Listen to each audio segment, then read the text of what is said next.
Mchuano wa Sisimi Dola unatarajiwa kurejea kwa msimu wake wa pili mwezi huu, ukishirikisha jumla ya timu 24 kutoka kaunti 5 za Pwani. Hili ni ongezeko la timu 4 ikilinganishwa na toleo la kwanza la mashindano hayo. Akizungumza baada ya uzinduzi wa michuano hiyo iliyofanyika katika uwanja wa Mombasa Sports Club, mkurugenzi wa michezo ya kampuni ya Dola, Hassan Ibrahim maarufu kama Hassan Kipapa, alisema kuwa timu zote zilizoshiriki katika toleo la kwanza zimethibitisha ushiriki wao tena mwaka huu. Aliongeza kuwa mabingwa watetezi wa Fires Bakers watafungua kampeni yao kwa kucheza dhidi ya Magongo United Julai 11. Ongeza timu 4 na inshallah mwakani kila tukienda tutajaribu kuongeza timu. Kwa wale waliopata nafasi, naomba watumie fursa hii adhimu kuonesha mchezo mzuri, discipline, na wale waliokosa nafasi si kumaanisha kuwa wamesauliwa, la, bali nafasi ni chache, teams ni nyingi ndani ya Mombasa. Nafikiri tulivyoweka program ya kujisajili tuliweza kupata zaidi ya timu 200. Kwa hivyo yamaanisha kuwa ndani ya Coast Region kuna timu nyingi sana.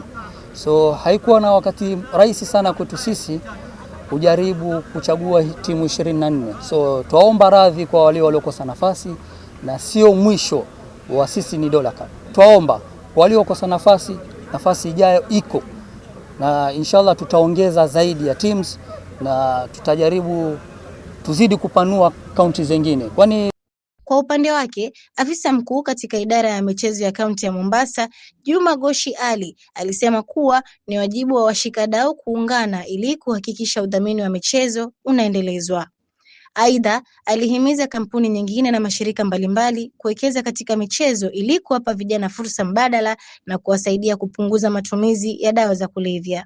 Pongeza Dola Group of Company kwa jitihada za ukubwa wanazofanya ili kuhakikisha mpira unainuka, vijana wanashughulishwa, na fauka ya hayo zawadi kocho zinaenda kwa wanamichezo. Last season na imetoa talent nyingi sana. Kuna wachezaji wametoka nje. Pia imepunguza mambo mengi kwa sababu vijana walikuwa idle, wamekuja wakakuwa katika hii tournament wakajifundisha mengi, na tunashukuru sana Dola kwa kuja kwa federation kutambua kuwa shirika la football lina umuhimu katika vijana.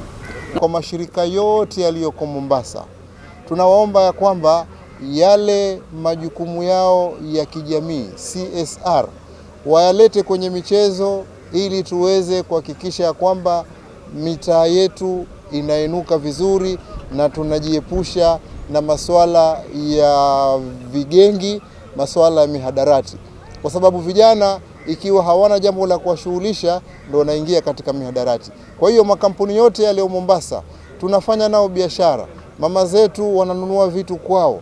Nyinyi tunawaomba muje mudhamini michezo ili watoto waweze kuwa busy, talent zionekane, na hatimaye wataweza kupata fursa kuandikwa na vilabu vikubwa, hata pengine kwenda nje. Mbali na hayo pia wanaweza wakawa watu bora katika jamii na miji yetu ikawa salama. Naibu mwenyekiti wa shirikisho la soka Kenya FKF tawi la Mombasa, Betty Kerubo, aliwataka makocha kujifunza upya sheria za michezo ili kuepuka kuwashinikiza waamuzi wakati wa mashindano. Alisema kuwa waamuzi wamekuwa wakikumbana na changamoto nyingi viwanjani kutokana na kutoheshimiwa kwa maamuzi yao. Hata hivyo, Kerubo aliliomba shirika la Dola kuongeza uwekezaji katika ligi ya Kenya pamoja na soka la wanawake ili kukuza vipaji vya wachezaji wa kike sawa na juhudi zinazofanywa katika upande wa wanaume. Kwa mujibu wa waandalizi, lengo la mashindano hayo ni kukuza kandanda ya mashinani na kuwapa wachezaji chipukizi nafasi ya kuonyesha vipaji vyao mbele ya makocha na wasaka vipaji. Kitu ya pili ni kuwa pia naona tunazingatia mambo ya discipline. Discipline pia imekuwa katika hii tournament. La season tumemaliza vizuri, na hatimaye pia tukianza hii tournament pia timu ni zile tulikuwa nazo na zingine zimeongezeka katika Pwani yote. Discipline itakuwa hali ya juu, na integrity pia tunazingatia, kwa sababu football without integrity hakuna mahali tunaweza enda. Integrity ni must na discipline ni must. Zingatia, niombe Dola, mkituwekea next tournament tunaomba pia mkumbuke kina dada. kwa sababu tuko na timu za kina dada hapa Mombasa, wako National Super League, kuna wengine wako Division 1 na kuna wengine wako regional na kuna wengine wako county. Tusingatie pia hizo timu za wanawake, kwa sababu ukiangalia sahi katika national team wanawake ndio wamekuwa qualified kwenda World Cup. Na makoches pia muende msome sheria vizuri, kwa sababu marefari pia wana kazi kubwa uwanjani, na refari ni mwanadamu. Tusiingilie mambo ya kusema kuwa refaris wameongwa, refaris wanapewa pesa wanabeba timu. Hapana. Hapa kutakuwa na maskauti wengi ambao watakuwa wanaangalia wachezaji. So timu yako ikiwa indiscipline, hata kama mchezaji ni mzuri sana, hakuna mahali anaweza enda. So lazima tusingatie discipline, na discipline inaanza na makoches na officials wa timu.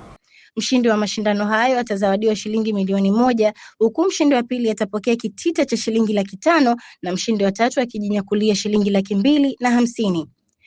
Nikiripotia runinga ya Al Shifaa, mimi ni Rehema Juma.